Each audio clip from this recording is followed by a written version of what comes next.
Hi friends, మీ ఇంట్లోనే ఉండే ఒక కూరగాయ మీరు ఆరోగ్యంగా ఉండాలని తింటున్నది మీకు తెలియకుండా మీ ప్రాణానికే ప్రమాదం అయ్యే అవకాశం ఉందని చెప్తే నమ్ముతారా? ఒక్క రాత్రిలోనే మాటలు సరిగ్గా రాకపోవటం, ఒక చేయి కదలకపోవటం లేదా నిలబడలేకపోవటం, ఇవి సినిమాల్లో మాత్రమే కాదు, నిజ జీవితంలో కూడా జరుగుతున్నాయి. ముఖ్యంగా 60 ఏళ్లు దాటిన వాళ్లలో ఆరోగ్యకరమైన ఆహారం అనుకున్న కొన్ని ఫుడ్స్ అసలు సమస్యగా మారుతున్నాయి. ఈ వీడియోలో రోజు మనం తినే 7 కూరగాయల గురించి చెప్తాను. వాటిని ఎలా తినాలి, ఎంత తినాలి, తెలియకపోతే ఏ ప్రమాదం వస్తుందో కూడా చెప్తాను. చివరి వరకు చూడండి, మీ లైఫ్ని మార్చే విషయం ఉంటుంది. Let us start.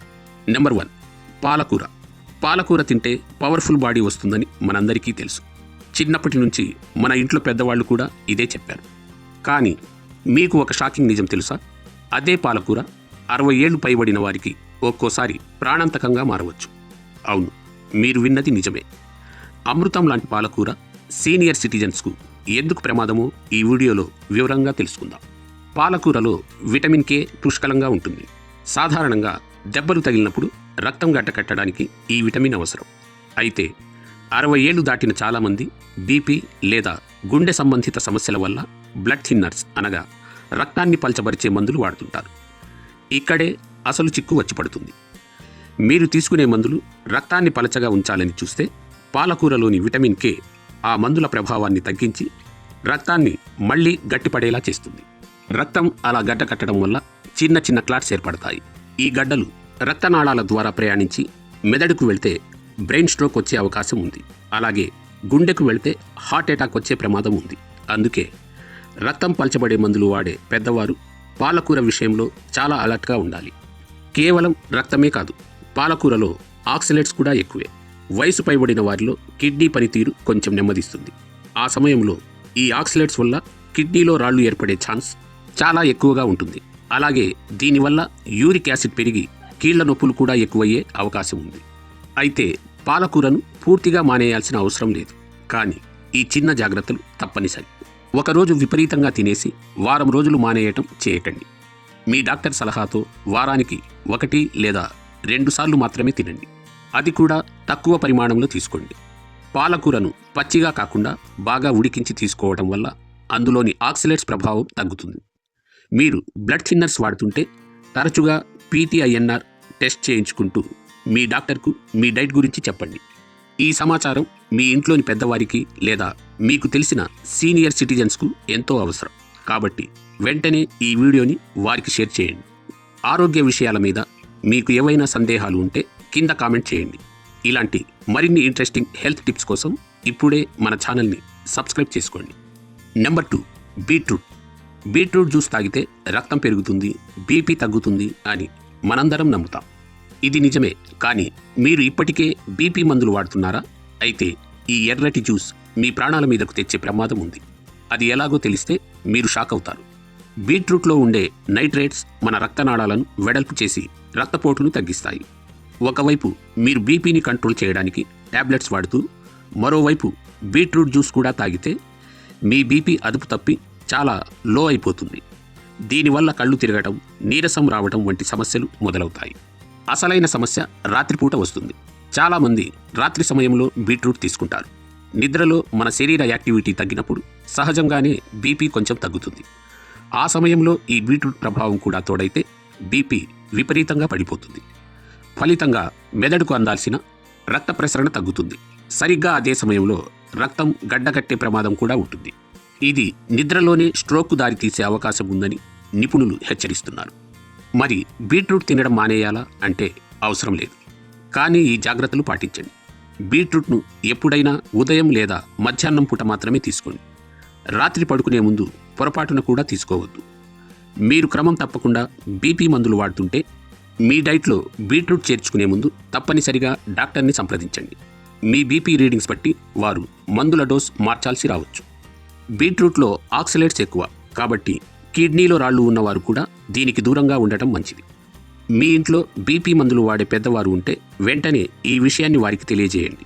ఈ వీడియోను మీ వాట్సాప్ గ్రూపుల్లో షేర్ చేసి అందరినీ అలర్ట్ చేయండి.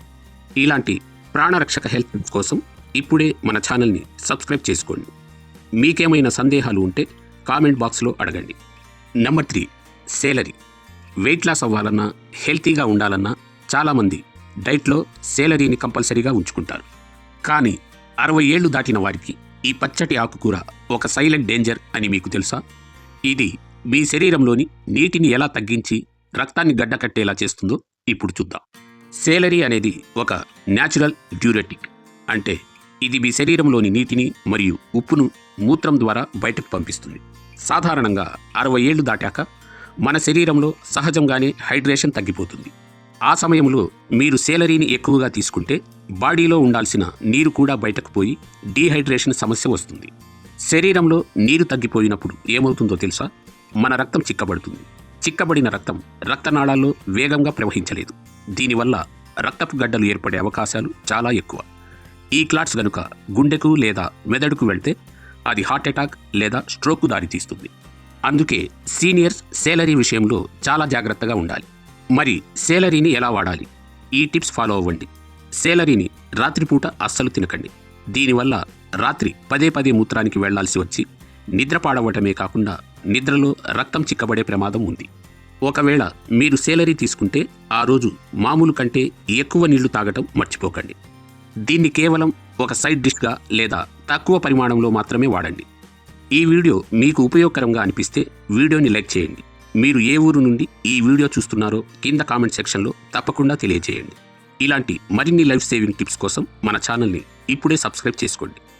మీ ఫ్రెండ్స్ మరియు ఫ్యామిలీ గ్రూప్స్లో ఈ వీడియోని షేర్ చేసి అందరినీ అలర్ట్ చేయండి. నెంబర్ 4, కేల్. కేల్ని ఒక అద్భుతమైన సూపర్ ఫుడ్ అని అందరూ నమ్ముతున్నారు. కేల్, దీన్నే ఆకు క్యాబేజీ అని కూడా అంటారు. చూడ్డానికి క్యాబేజీ ఆకులాగే ఉంటాయి, కానీ కొంచెం వంకరలు తిరిగి ముదురు రంగులో ఉంటాయి. వెయిట్ లాస్ కోసం, హెల్త్ కోసం చాలామంది దీన్ని జ్యూస్లా తాగుతుంటారు. కానీ ముఖ్యంగా 50-60 ఏళ్లు దాటిన వారు పచ్చి కేలాకులను తింటే అది మీ థైరాయిడ్ను దెబ్బతీసి చివరికి ప్రాణాంతకమైన రక్తపు గడ్డలకు దారితీస్తుందని మీకు తెలుసా? దీని వెనుక ఉన్న అసలు నిజాన్ని ఇప్పుడు చూద్దాం. కేల్ లాంటి క్రూసిఫెరస్ కూరగాయలలో గోయిట్రోజెన్స్ అనే పదార్థాలు ఉంటాయి. మీరు పచ్చి కేల్ను ఎక్కువగా తీసుకుంటే అది మీ థైరాయిడ్ గ్రంథి అయోడిన్ను గ్రహించకుండా అడ్డుకుంటుంది. దీనివల్ల థైరాయిడ్ పనితీరు మందగిస్తుంది. థైరాయిడ్ స్లో అయితే మీ శరీర మెటబాలిజం కూడా పూర్తిగా పడిపోతుంది. మెటబాలిజం స్లో అయినప్పుడు ఏమవుతుందో తెలుసా? శరీరంలో కొలెస్ట్రాల్ లెవెల్స్ విపరీతంగా పెరిగిపోతాయి. ఈ కొలెస్ట్రాల్ వల్ల రక్త ప్రసరణ నెమ్మదిస్తుంది. రక్తం ఎప్పుడైతే స్లోగా ప్రవహిస్తుందో అక్కడ క్లాట్స్ ఏర్పడే అవకాశం చాలా ఎక్కువ. ఈ గడ్డలు శరీరంలోని కీలక భాగాలకు రక్త సరఫరాను ఆపేసి స్ట్రోక్ వంటి ప్రమాదాలకు కారణమవుతాయి. మరి కేల్ అస్సలు తినకూడదా అంటే తినే పద్ధతి మార్చుకోవాలి అంతే. కేల్ ఆకులను పచ్చిగా జ్యూస్ చేసుకుని తాగటం లేదా సలాడ్స్లో నేరుగా తినటం మానేయండి. కేల్ను కొద్దిగా ఉడికించడం లేదా వేయించడం వల్ల అందులోని గోయిట్రోజెన్స్ ప్రభావం తగ్గిపోతుంది. అప్పుడు అది మీకు సురక్షితం. థైరాయిడ్ సమస్య ఉన్నవారు దీనికి వీలైనంత దూరంగా ఉండటమే మంచిది. సూపర్ ఫుడ్ అని గుడ్డిగా నమ్మే ముందు దాని వెనుక ఉన్న ఇలాంటి వాస్తవాలను తెలుసుకోవటం చాలా ముఖ్యం. ఈ ఇన్ఫర్మేషన్ మీ ఫ్యామిలీకి ఉపయోగపడుతుందనిపిస్తే ఇప్పుడే వీడియోని లైక్ చేయండి. మీరు ఏ ఊరు నుండి ఈ వీడియో చూస్తున్నారో కింద కామెంట్ చేయటం మర్చిపోకండి. ఇలాంటి మరిన్ని హెల్త్ అలర్ట్స్ కోసం ఇప్పుడే మన ఛానల్ని సబ్స్క్రైబ్ చేసుకోండి. Number 5, canned vegetables. వండుకోవడానికి టైం లేదనో లేదా తక్కువ ధరలో వస్తున్నాయనో మనం చాలాసార్లు సూపర్ మార్కెట్లలో దొరికే క్యాన్డ్ వెజిటబుల్స్ అంటే టిన్ డబ్బాల్లో వచ్చే కూరగాయలను కొంటూ ఉంటాం. కానీ ఈ ఒక్క చిన్న అలవాటు మీ గుండెను మరియు మెదడును ఎంత ప్రమాదంలోకి నెడుతుందో మీకు తెలుసా?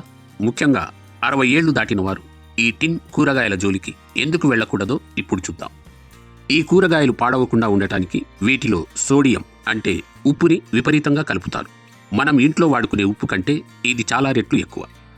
శరీరంలో సోడియం లెవెల్స్ పెరగగానే అది నేరుగా మీ రక్తపోటును పెంచుతుంది. ఇది కేవలం బీపీ పెంచడమే కాదు, మీ రక్తనాళాల గోడలను బలహీనపరిచి డ్యామేజ్ చేస్తుంది.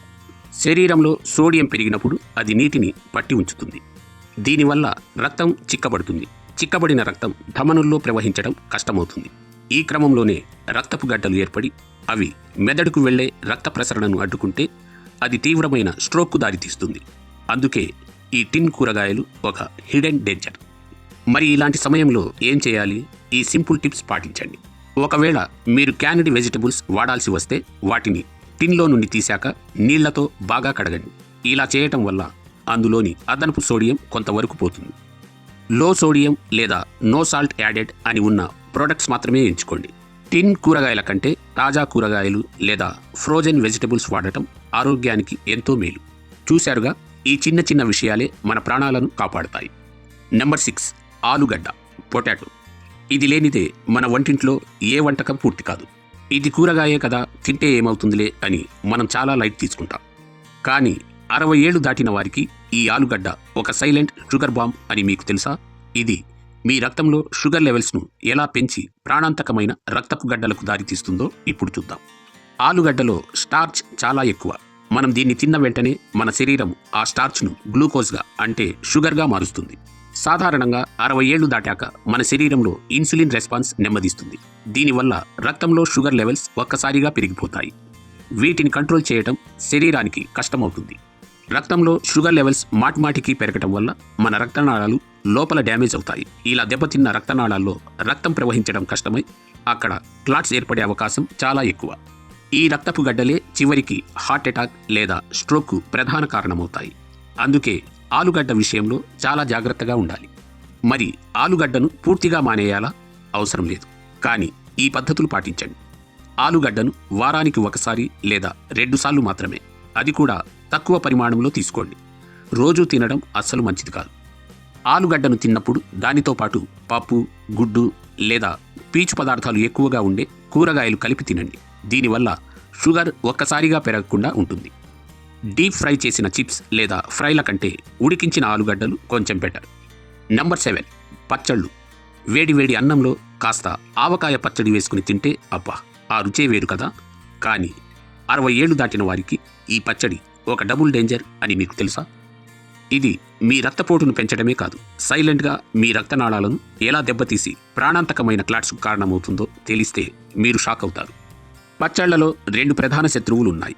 1, అధిక ఉప్పు. 2, అధిక యాసిడ్. నిల్వ పచ్చళ్ళు పాడవకుండా ఉండటానికి వాటిలో విపరీతంగా ఉప్పు వేస్తారు.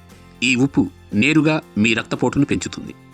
ఇక ఇందులో ఉండే యాసిడ్ మరియు ప్రిజర్వేటివ్స్ మీ శరీరంలోని సహజ సమతుల్యతను దెబ్బతీస్తాయి. ఈ ఉప్పు మరియు యాసిడ్ కలిసి మీ ధమనుల గోడలను లోపలి నుండి బలహీనపరుస్తాయి. ఇలా డ్యామేజ్ అయిన రక్తనాళాల్లో రక్తం ప్రవహించే వేగం తగ్గి అక్కడ క్లాట్స్ ఏర్పడే అవకాశం చాలా ఎక్కువ. ముఖ్యంగా రాత్రిపూట పచ్చళ్ళు తింటే నిద్రలో శరీర కదలికలు తక్కువగా ఉంటాయి. కాబట్టి ఈ క్లాట్స్ ఏర్పడే ప్రమాదం రెట్టింపు అవుతుంది. మరి పచ్చళ్ళు పూర్తిగా మానేయాలా అంటే ఈ జాగ్రత్తలు పాటిస్తే చాలు. పచ్చడిని కేవలం రుచి కోసం కొద్దిగా మాత్రమే తీసుకోండి. అన్నం నిండా పచ్చడి వేసుకుని తినడం అస్సలు వద్దు. పచ్చళ్లను వీలైనంత వరకు మధ్యాహ్నం భోజనంలోనే తినండి. రాత్రిపూట వీటిని పూర్తిగా అవాయిడ్ చేయటం మీ గుండెకు మరియు మెదడుకు సురక్షితం. నిల్వ పచ్చళ్ల కంటే అప్పటికప్పుడు చేసుకునే రోటి పచ్చళ్ళు ఆరోగ్యానికి చాలా మేలు. ఈ ఇన్ఫర్మేషన్ మీకు ఉపయోగకరంగా అనిపిస్తే వీడియోను లైక్ చేయండి. మీరు ఏ ఊరు నుండి ఈ వీడియో చూస్తున్నారో కింద కామెంట్ సెక్షన్లో తప్పకుండా తెలియజేయండి. ఇలాంటి మరిన్ని లైఫ్ సేవింగ్ అప్డేట్స్ కోసం మన ఛానల్ని ఇప్పుడే సబ్స్క్రైబ్ చేసుకోండి. గుర్తుంచుకోండి, వయసు పెరిగే కొద్దీ మన శరీరం మనం ఇచ్చే ప్రతి ఆహారాన్ని భరించలేదు. చిన్న చిన్న జాగ్రత్తలే రేపు పెద్ద ప్రమాదాల నుండి మిమ్మల్ని కాపాడతాయి. ఆరోగ్యమే మహాభాగ్యం. అందుకే సరైన ఆహారం తీసుకోండి. నిండు నూరేళ్లు ఆరోగ్యంగా ఉండండి. Thank you for watching.